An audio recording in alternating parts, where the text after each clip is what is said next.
Salut à tous les amis, c'est Haken, j'espère que vous allez bien. Aujourd'hui on se retrouve dans une nouvelle vidéo, on va parler d'une affaire criminelle incroyable. Elle est incroyable, je vous dis pas pourquoi tout de suite, mais vous allez comprendre pourquoi. Cette affaire criminelle, c'est l'affaire de The Alphabet Murders. En français on appelle ça le tueur au double initial. C'est l'affaire qui concerne un homme qui n'assassinait que des victimes qui avaient les mêmes initiales. Par exemple, si tu t'appelais Martin Matin, tu vois, genre ton prénom et ton nom de famille commencent par la même lettre, du coup tu pouvais être une de ces victimes. Donc les amis, sans plus attendre, on est parti pour se plonger dans cette affaire criminelle. J'espère que la vidéo vous plaira. Si vous souhaitez soutenir la chaîne, n'hésitez pas à liker la vidéo et à vous abonner à la chaîne. Et on est parti pour voir l'affaire qui concerne le tueur aux doubles initiales.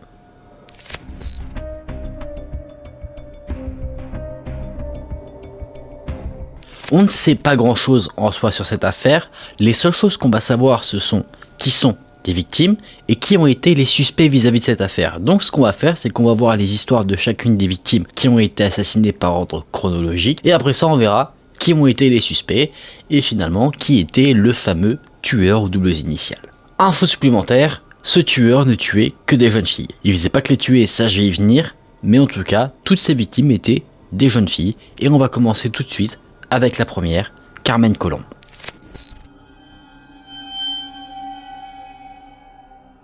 On est le 16 novembre 1971, il est 16h, et une jeune fille portoricaine du nom de Carmen Colomb se rendait à une pharmacie pour effectuer une course que lui avait demandé sa grand-mère. Sauf que, étonnamment déjà, la jeune fille a quitté la pharmacie sans prendre ce qu'elle était venue chercher, elle est partie précipitamment, en disant au pharmacien qui était en train de préparer sa commande qu'elle devait y aller. Mais elle l'a dit d'une manière étrange parce que c'est comme si elle était pressée.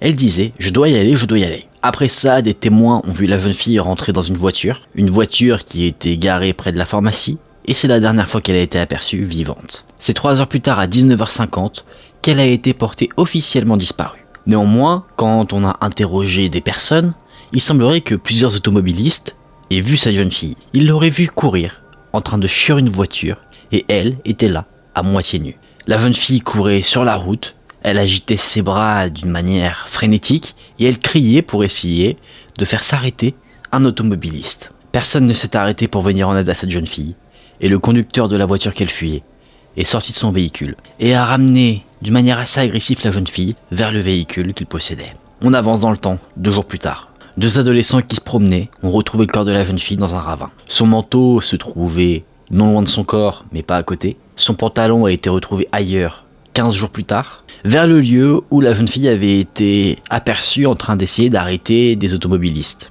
Rappelez-vous, quand elle essayait d'arrêter quelqu'un, elle était déjà à moitié nue. Donc si on spécule un petit peu sur ce qui aurait pu se passer, peut-être que son ravisseur lui avait enlevé son pantalon, elle a fui le véhicule, son pantalon serait tombé quelque part, et après son ravisseur l'aurait ramené dans la voiture, le pantalon étant déjà à l'extérieur du véhicule. Le corps de la jeune fille a subi une autopsie, pour savoir quelles étaient les causes du décès, et il semblerait que, en plus d'avoir été abusée, Carmen Colomb aurait subi une fracture au crâne, une fracture d'une vertèbre, mais c'est pas ça qui aurait causé sa mort. Ce qui aurait causé sa mort, c'est un étranglement. Il y avait également des écorchures sur sa peau, des écorchures qui auraient été provoquées par des ongles. La découverte du corps de la jeune fille et de toute la situation qui l'a précédée ont indigné l'opinion publique. Peut-être que ça vous a indigné aussi quand j'en ai parlé. En fait, ce qui a indigné, c'est que les gens ont vu une jeune fille, à moitié nue, très agitée dans la rue, et personne ne s'est arrêté. En plus de ça, ce qui est inquiétant, c'est que on ne connaît pas son meurtrier, on ne sait pas qui c'est, donc certains organismes, des journaux notamment, ont offert des primes pour quiconque offrirait des informations qui permettraient l'arrestation du meurtrier de Carmen Colomb. Dans les mois qui ont suivi la découverte du corps de la jeune fille, plusieurs suspects ont été interrogés, mais aucun d'entre eux n'a pu se rendre coupable de cette abomination. Ne trouvant pas de coupable, les effectifs qui étaient consacrés à la résolution de cette affaire ont été réduits, ce qui a conduit seulement 3 officiers de police à enquêter sur l'affaire, ce qui je pense est très peu. Il y a vraiment de grands moyens qui ont été mis en place pour essayer de retrouver le tueur de Carmen Colomb. Par exemple, il y a eu, vous savez, les grands panneaux d'affichage publicitaire qu'il peut y avoir, je ne sais pas si on a ça en France, mais en tout cas il y en a aux États-Unis. Eh bien on mettait dessus une photo de Carmen Colomb et on disait « Savez-vous qui a tué Carmen Colomb ?» avec un numéro de téléphone que les gens pouvaient utiliser si jamais ils avaient effectivement une information. Beaucoup de gens m'ont appelé, des pistes ont pu être découvertes, elles ont été exploitées, mais malheureusement ça n'a pas permis de mener vers l'arrestation du meurtrier de la jeune fille.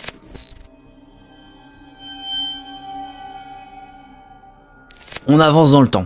Un an plus tard, on est le 2 avril 1973, il est 17h, et cette fois-ci une jeune fille, du nom de Wanda Walkowicz, âgée de 11 ans, disparaît à son tour. Elle rentrait chez elle après avoir fait une course, et c'est sur le trajet vers sa maison qu'elle a disparu. La dernière personne à l'avoir vue en vie était du coup le vendeur de l'épicerie, où elle s'est rendue, qui a indiqué que la jeune fille était passée, avait récupéré ce qu'on lui avait dit d'acheter et qu'elle était repartie sereinement. Totalement à l'inverse de la première victime qui, elle, semblait assez agitée.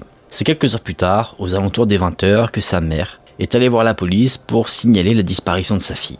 Inquiet que le scénario de la première victime ne se reproduise, la police a immédiatement lancé des recherches intensives. 50 détectives ont été mis sur le coup. Ils ont recherché autour de sa maison, ils ont recherché autour de l'épicerie, là où elle s'est rendue avant de disparaître.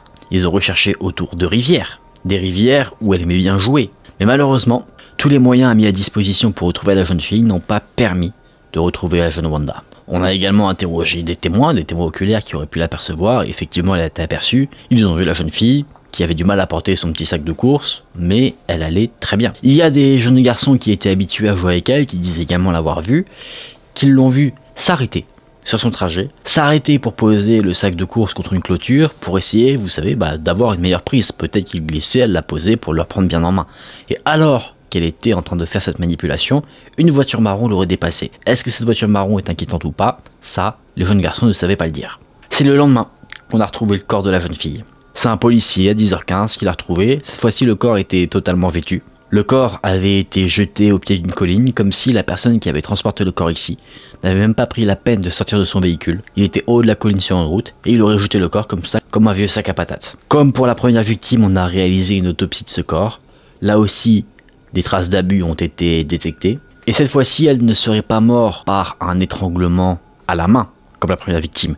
Elle aurait été étranglée avec un outil, probablement une ceinture. Il y avait des marques sur le corps de Wanda qui indiquaient qu'elle avait essayé de se débattre, de se défendre de son agresseur. L'autopsie a montré des traces de semences et des poils de son meurtrier. Mais on a trouvé également des poils d'animaux, des poils de chat blancs. Et il se trouve que Wanda ou sa famille n'en possédaient pas du tout. Donc est-ce que ce chat serait soit un chat qui est passé par là vite fait, ou alors est-ce que ce serait un chat qui appartiendrait à son meurtrier? Ça, l'enquête n'a pas su le définir. Comme pour le premier meurtre, on a mis les gros moyens pour essayer de retrouver le meurtrier de Wanda. Vous savez, avec les grosses pancartes publicitaires, le numéro de téléphone si jamais quelqu'un a la moindre information, ce genre de choses, et également la fameuse prime pour récompenser ce qui pourrait aider à faire avancer l'enquête.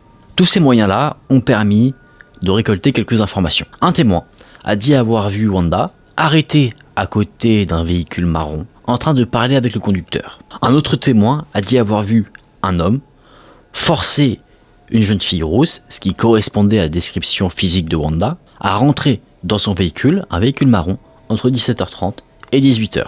Donc avec les différentes informations, on arrive un petit peu à retracer le parcours de Wanda, mais on n'arrive pas malheureusement à identifier l'individu qui l'a assassiné. On sait maintenant quel est son véhicule, après il peut changer de véhicule s'il en a plusieurs, ou si jamais ce sont des véhicules volés, mais en tout cas on a déjà une sorte d'identification partielle. Pour le moment, les enquêteurs ne font pas lien entre le premier meurtre et le meurtre de Wanda. Pour eux, ce sont deux choses totalement différentes pour l'instant. Pour essayer de faire avancer l'enquête, on met également d'autres moyens en place pour essayer de récolter la moindre piste. Ce que décide de faire une chaîne de télévision, c'est de reconstituer l'enlèvement de Wanda Walkowicz. C'est une sorte de documentaire qui a duré une trentaine de minutes. Ça a permis de récolter pas moins de 200 appels téléphoniques de personnes qui disaient avoir vu telle chose, mais malheureusement, aucune des pistes qui n'a été exploitée n'ont permis de faire avancer l'enquête.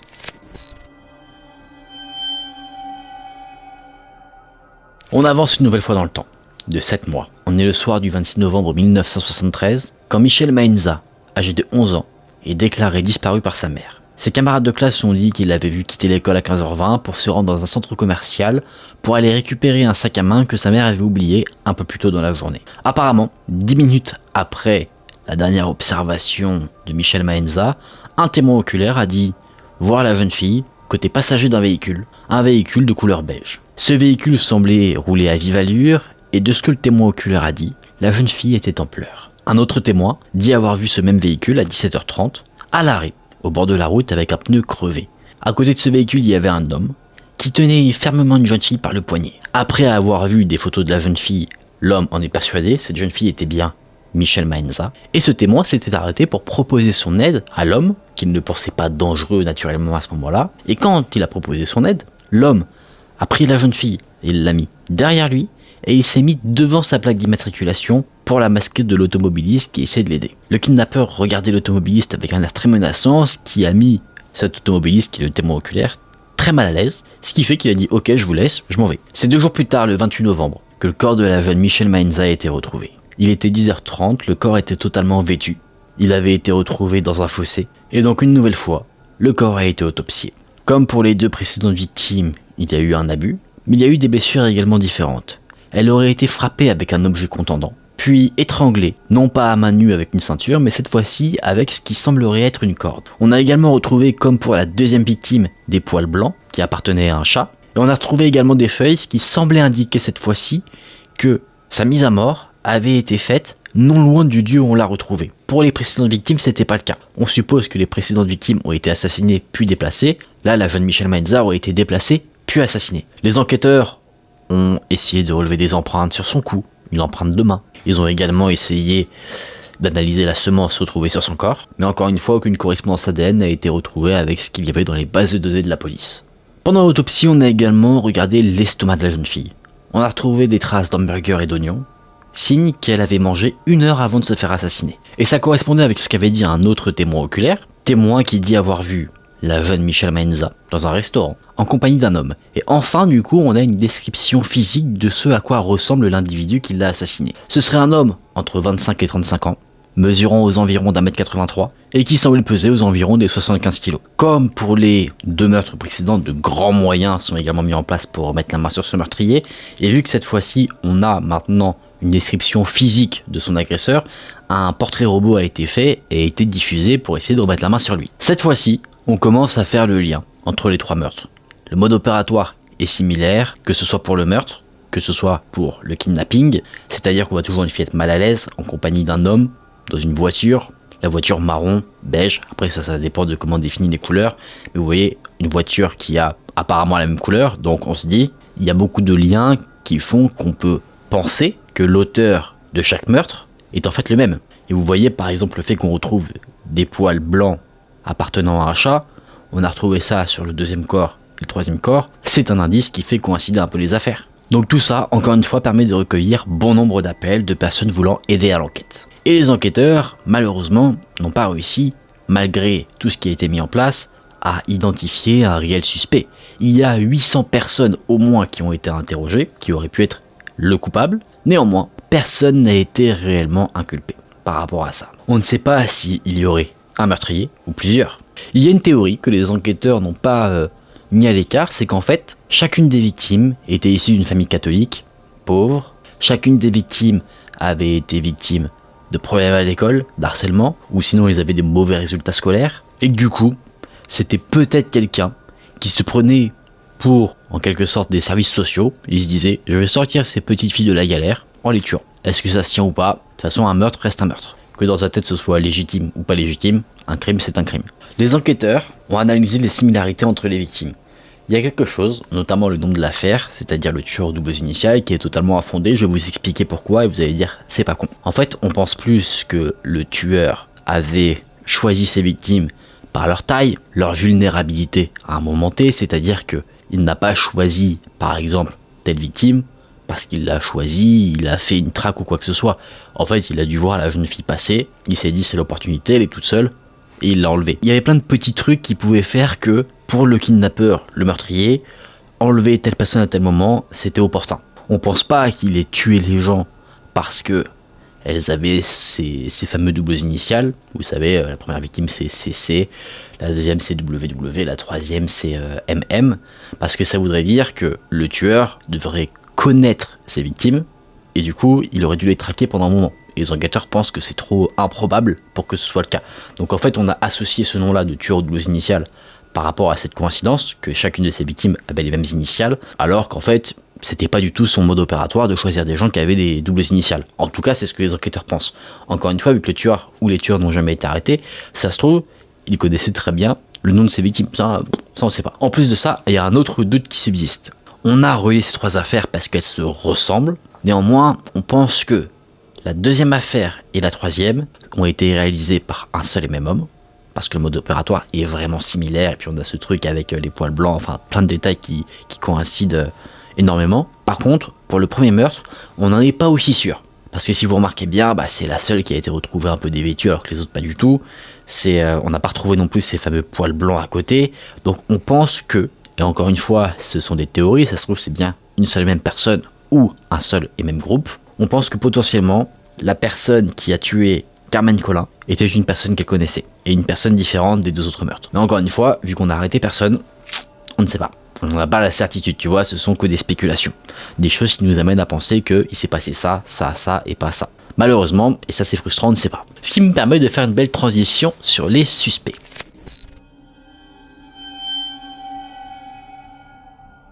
Je vous l'ai dit, pour la première victime, on suppose que ce serait quelqu'un qu'elle connaît. Et du coup, on a un suspect qui va dans ce sens. Ce suspect, c'est son oncle. Cet oncle qui s'appelle Miguel Colon, frère du père de la victime. Et les parents de Carmen Colon était divorcé et ce frère s'est rapproché du coup de la mère de Carmen Colon. Bizarre, un peu tendancieux peut-être, je sais pas. On a enquêté un petit peu sur le passé de ce fameux oncle Miguel et il semblerait que peu de temps avant l'enlèvement de Carmen Colon, il a acheté une voiture qui ressemble au véhicule qui semblait poursuivre la jeune fille quand elle a été enlevée. Les enquêteurs ont inspecté ce fameux véhicule et ils ont remarqué que ce véhicule avait été nettoyé, vraiment très bien. Le coffre également avait été nettoyé avec une solution nettoyante assez puissante. Genre le truc que tu fais pas forcément si jamais t'as rien à te reprocher, tu vois. Éventuellement, quand tu veux nettoyer ta voiture, tu passes un petit coup d'aspirateur et tout. Là, c'était un peu dans l'excès. On laisse évidemment le bénéfice du doute, on sait jamais.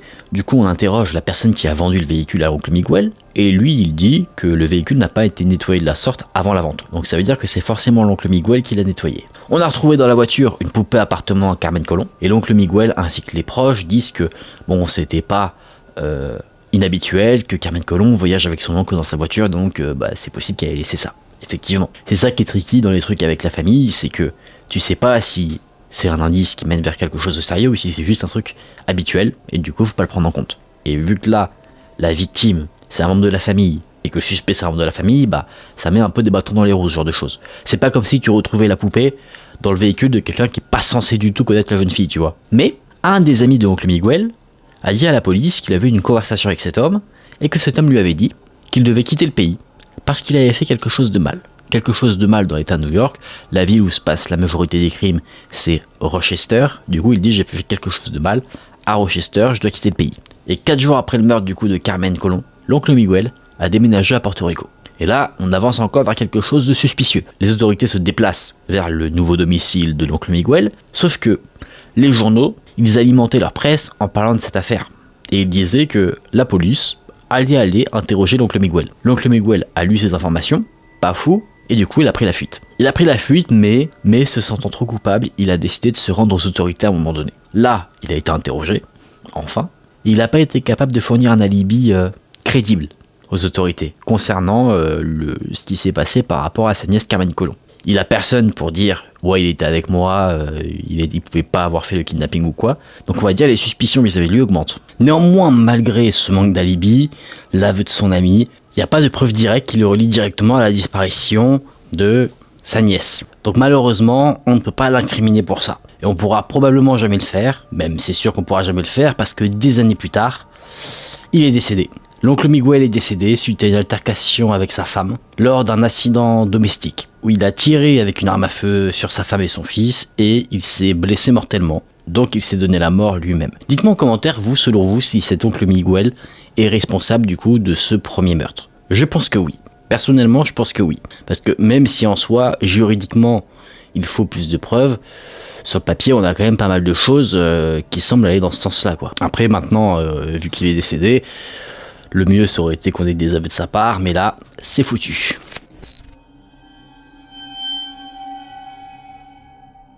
Un autre suspect qu'on a eu, c'est Denis Terminier. Lui, il était âgé de 25 ans, donc il correspondait en soi à la tranche d'âge qui avait été communiquée par un témoin oculaire. Il était pompier dans la ville de Rochester. Et il se trouve que lui, c'était un délinquant connu. Un délinquant connu qui avait fait qu'un surnom lui avait été donné. Je vais le dire, pas crûment tel qu'il a été donné, parce que dans les termes, je suis pas sûr que YouTube soit très content de ce terme-là. Mais en gros, pour le dire d'une manière un peu plus douce, si on peut dire ça comme ça, c'est l'homme qui abusait dans les garages. Parce qu'il abusait de pas moins de 14 adolescentes, ou des jeunes femmes, entre 1971 et 1973. Il est connu pour avoir un véhicule beige, similaire à celui qui avait été signalé, et il était également connu pour avoir son domicile non loin de là où a été enlevé Michel Maenza, la troisième victime. En plus de ça, 5 semaines après la découverte du corps de Michel Maenza, Denis Termini a essayé d'enlever une fille sous la menace d'une arme à feu. Vu que la jeune fille refusait de cesser de pleurer ou de crier, lui prenant peur a pris la fuite. Mais après ça, il a voulu enlever une autre jeune fille, sauf que là, la police l'a poursuivi parce qu'il a été pris sur le fait, et ne voulant pas se rendre, il s'est donné la mort. On a fait un examen du véhicule qu'il utilisait, et à l'intérieur, on a trouvé des poils blancs. Et rappelez-vous, sur 2 des victimes, c'est ce qu'on a retrouvé également. On a fait également des tests ADN pour voir si son ADN correspondait à celui qui avait été trouvé sur le corps de différentes victimes. Néanmoins, ça ne correspondait pas. On se dit donc que non, il n'est pas responsable de ces meurtres. Et même si c'était le cas maintenant, ce serait compliqué de le savoir parce que il nous faudrait ses aveux, et étant mort, c'est compliqué pour lui de parler.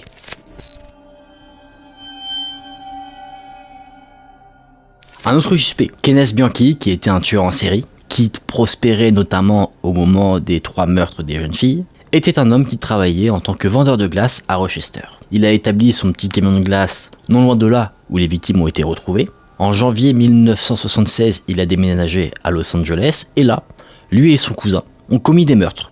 Ils ont assassiné 10 jeunes filles, âgées entre 12 et 28 ans. On ne l'a jamais accusé des homicides des 3 jeunes filles, et lui n'a jamais déclaré qu'il avait un quelconque lien avec ces homicides. Mais bon, le doute subsiste parce que quand il vivait à Rochester, il conduisait un véhicule beige, le même véhicule qui avait été signalé par plusieurs témoins oculaires. Donc encore une fois, le doute subsiste. Le mode opératoire colle à peu près, il y a le véhicule, la localisation, mais aucune preuve tangible. Encore une fois, il faudrait des aveux, et il les a pas fait.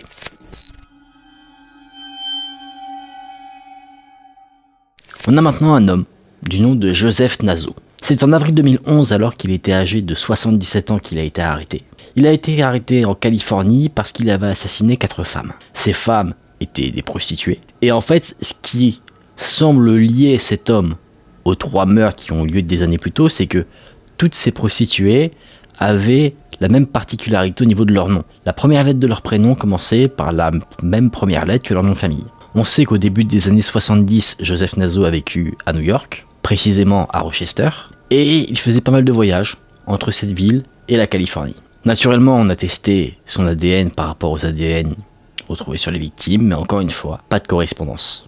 Néanmoins, il s'en est pas sorti comme ça, parce qu'il avait quand même été arrêté de base pour le meurtre des 4 femmes en 2011, donc il a été amené vers la justice, il n'a pas été accusé ou inculpé par rapport au meurtre des 3 jeunes filles, il a été condamné à mort par rapport au meurtre des 4 femmes qu'il a assassinées bien plus tard, et il est décédé. Donc encore aujourd'hui, le nom exact, l'identité en tout cas du ou des tueurs, des personnes qui ont commis ces atrocités sur ces 3 jeunes filles, demeure encore à l'heure actuelle inconnue. Bien que, comme je vous l'ai dit avec les différents suspects qu'on a pu avoir, notamment l'oncle Miguel par rapport à la première victime, où là on peut quand même supposer assez fortement que c'est lui, et bien officiellement, ces affaires-là sont classées non résolues. On ne sait pas qui est l'auteur ou les auteurs de ces meurtres. Cette affaire est certes non résolue, mais les enquêteurs sont encore déterminés à mettre le fin mot sur cette histoire. C'est là que cette affaire criminelle s'arrête, l'affaire du tueur aux doubles initiales, une affaire que j'ai trouvée très intéressante, j'espère que vous aussi. On va en débriefer en se mettant dans une ambiance un peu plus chill.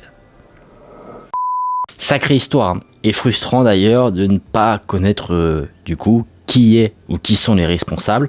On peut avoir des suppositions, peut-être que dans la liste de suspects, vous allez vous dire peut-être que c'est lui, peut-être que c'est lui.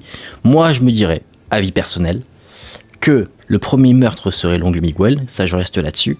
Et pour moi, les 2 autres meurtres, alors après c'est peut-être une coïncidence, mais je me dis ce détail qu'on a retrouvé sur les 2 victimes qui ont suivi Carmen Colon, eh bien on a retrouvé quand même ces fameux poils de chat blanc. Il n'y a que chez un des suspects qu'on a retrouvé ce détail-là, donc pour moi j'aurais tendance à penser que c'est lui.